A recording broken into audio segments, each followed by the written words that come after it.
Hello, ഇന്ന് നമ്മൾ CMA-USLയുടെ corporate ഫൈനാൻസിലെ CAPM എന്ന് പറയുന്നൊരു ടോപ്പിക്കാണ് ഇന്ന് നോക്കാൻ പോകുന്നത്. സോ എന്താണ് ഈ CAPM എന്നുള്ളതിലേക്ക് കിടക്കുന്നത്? സോ CAPM അഥവാ capital asset pricing model.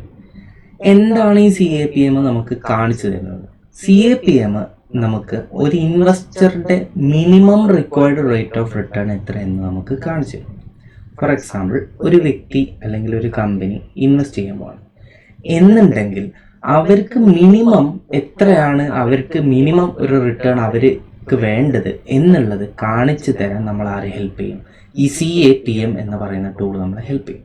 Okay, so once more, എന്താണ് ഈ CAPM അഥവാ ക്യാപിറ്റൽ അസറ്റ് പ്രൈസിംഗ് മോഡലാണ്. ഈ CAPM നമ്മൾ എന്തിനെ ഹെൽപ്പ് ചെയ്യുന്നത് വെച്ചാൽ ഇൻവെസ്റ്ററിൻ്റെ minimum required rate of return കാണാൻ നമ്മളെ ഹെൽപ്പ് ചെയ്യും. സോ ഈ CAPM കാണാൻ നമുക്കൊരു ഇക്വേഷൻ ഉണ്ട്. നോക്കാം എന്താ ഇക്വേഷൻ. ഇതാണ് നമ്മുടെ equation. R equals RF plus beta into RM minus RF. അപ്പോൾ ഇതിൽ നമുക്ക് ഓരോന്നും എന്താണെന്ന് പഠിക്കണം. ഇതിൽ എന്താണ് നമ്മുടെ R എന്നും എന്താണ് നമ്മുടെ RF എന്നും ബീറ്റ എന്നും RM എന്നും ഇങ്ങനെ തുടങ്ങിയിട്ടുള്ള എല്ലാ കാര്യങ്ങളും നമുക്ക് എന്ത് ചെയ്യണം, ഇനി പഠിക്കണം. സോ എന്താണ് ഈ R എന്നുള്ളതിലേക്ക് വരാം. R എന്ന് വെച്ചാൽ എത്രയാണ് നമ്മളുടെ minimum required rate of return. Okay, നമ്മൾക്ക് എത്ര മിനിമം കിട്ടണം അഥവാ CAPM ആണ് R. ഇനി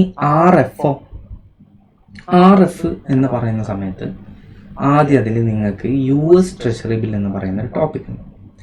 ഈ US ട്രഷറി ബിൽ എന്ന് വെച്ചാൽ US-ലുള്ള ഏറ്റവും റിസ്ക് കുറഞ്ഞിട്ടുള്ള ഇൻവെസ്റ്റ്മെൻ്റ് ആണ്. ഇതിൽ ഇൻവെസ്റ്റ് ചെയ്ത് നമുക്ക് ഒരിക്കലും നമ്മുടെ എന്ത് ചെയ്യില്ല, ക്യാഷ് പോവില്ല. ഈ US ട്രഷറി ബില്ലിൻ്റെ റിട്ടേണിനെയാണ് നമ്മൾ RF ആയിട്ട് കൺസിഡർ ചെയ്യുന്നത്. എന്ന് വെച്ചാൽ ഏറ്റവും റിസ്ക് കുറഞ്ഞിട്ടുള്ള റിട്ടേൺ അഥവാ റിസ്ക് ഫ്രീ റേറ്റ് ഓഫ് റിട്ടേണിനെയാണ് നമ്മൾ RF എന്ന് പറയുന്നത്. അപ്പോൾ ഈ RF എവിടെ നിന്ന് ഡിറൈവ് ചെയ്തു? അതെന്ന് വെച്ചാൽ US ട്രഷറി ബില്ലിൻ്റെ റേറ്റ് ഓഫ് റിട്ടേൺ ആണ്. ഓക്കെ, അപ്പോൾ RF എന്ന് വെച്ചാൽ റേറ്റ് ഓഫ് റിട്ടേൺ അഥവാ US ട്രഷറി ബിൽ. പിന്നെ ബീറ്റ നമുക്ക് കാണിച്ചു തരുന്നത് റിസ്ക് ആണ്. ഓക്കെ, ബീറ്റ നമുക്ക് എന്താ കാണിച്ചു തരുന്നത് വെച്ചാൽ ഇറ്റ്സ് റിസ്ക്. ബീറ്റ നമുക്ക് എത്രത്തോളം ഉണ്ട് റിസ്ക് എന്ന് ബീറ്റ നമുക്ക് കാണിച്ചു. പിന്നെ RM വരുന്ന സമയത്ത് മാർക്കറ്റിലെ ഒരു റേറ്റ് ഓഫ് റിട്ടേൺ. ഓക്കെ, അപ്പോൾ ഒരു മാർക്കറ്റിൽ എത്രത്തോളം കിട്ടുന്നുണ്ട് എന്നുള്ളതിനെ പറ്റി ഒരു മാർക്കറ്റിലൊരു നോർമലായിട്ട് ഉണ്ടാവുമല്ലോ, അത് എത്രയാണെന്നുള്ളത് എന്ത് ചെയ്യാൻ പറ്റും, അറിയാൻ പറ്റും. സോ അതാണ് R. പിന്നെ ഇപ്പം നമ്മൾ പഠിച്ചിട്ടുള്ള RM മൈനസ് RF. ഓക്കെ, ഇപ്പം നമ്മൾ പഠിച്ചിട്ടുള്ള RM മൈനസ് RF അഥവാ നിങ്ങൾക്ക് കാണാൻ പറ്റും നമ്മുടെ ഇക്വേഷനിൽ. ഓക്കെ, ഇക്വേഷൻ ഒന്നുകൂടി ശ്രദ്ധിക്കാം. R equals RF plus beta into RM minus RF. അതിലുള്ള RM മൈനസ് RF ഇതിനെ നമ്മൾ ഒരുമിച്ച് വിളിക്കുന്ന പേരാണ് മാർക്കറ്റ് റിസ്ക് പ്രീമിയം. ഇതിനെ നമ്മൾ ഒരുമിച്ച് വിളിക്കുന്ന പേരാണ് market risk premium. So market risk premium എന്ന് വെച്ചാൽ RM minus RF. Okay, market risk premium എന്ന് വെച്ചാൽ RM മൈനസ് RF. ഇനി സ്റ്റോക്കിന്റെ റിസ്ക് പ്രീമിയം ഉണ്ട്. ഓക്കെ, സ്റ്റോക്കിന്റെ റിസ്ക് പ്രീമിയം എന്ന് വെച്ചാൽ ഒന്നുമില്ല, ഈ RM മൈനസ് RF ഇല്ലേ, അതിനോട് കൂടെ എന്തോടെ മൾട്ടിപ്ലൈ ചെയ്താൽ മതി, സ്റ്റോക്കിന്റെ ബീറ്റയായിട്ട് മൾട്ടിപ്ലൈ ചെയ്താൽ മതി. ഓക്കെ, അപ്പോൾ ഈ പറഞ്ഞ കാര്യങ്ങൾ ഒന്നുകൂടി തരാം.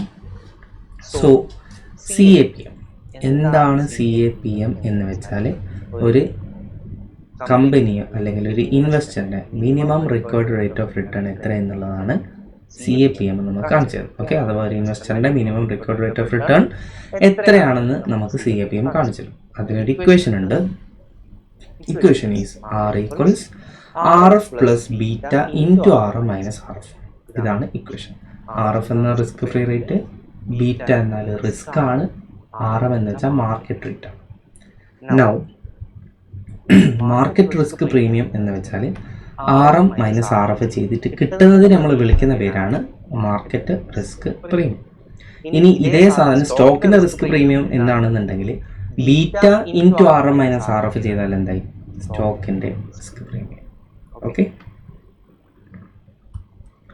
ഇനി ഇവിടെ ക്വസ്റ്റ്യൻ ഉണ്ട്. എന്താ ഇവിടുത്തെ ക്വസ്റ്റ്യൻ?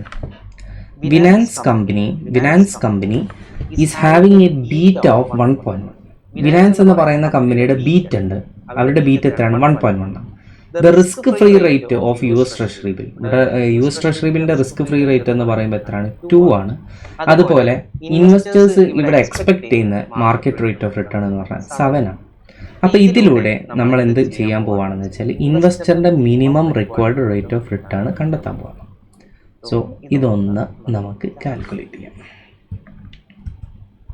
ഓക്കെ, അപ്പോൾ നമ്മുടെ ഇക്വേഷൻ ഇതായിരുന്നു. R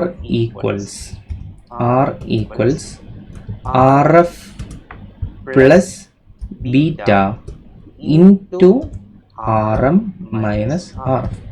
ഇതായിരുന്നു നമ്മുടെ ഇക്വേഷൻ. ശരിയല്ലേ? ഇനി ഇതിലേക്ക് നമ്മൾ വാല്യൂസ് കൊടുത്താൽ മതി. ഓക്കെ, അപ്പോൾ ഇവിടെ എന്തൊക്കെ പറയണ്ട? ബീറ്റ 1.1, RFനെ പറ്റി പറയണ്ട അല്ലേ? ഓക്കെ, അപ്പോൾ കൊടുക്കാം.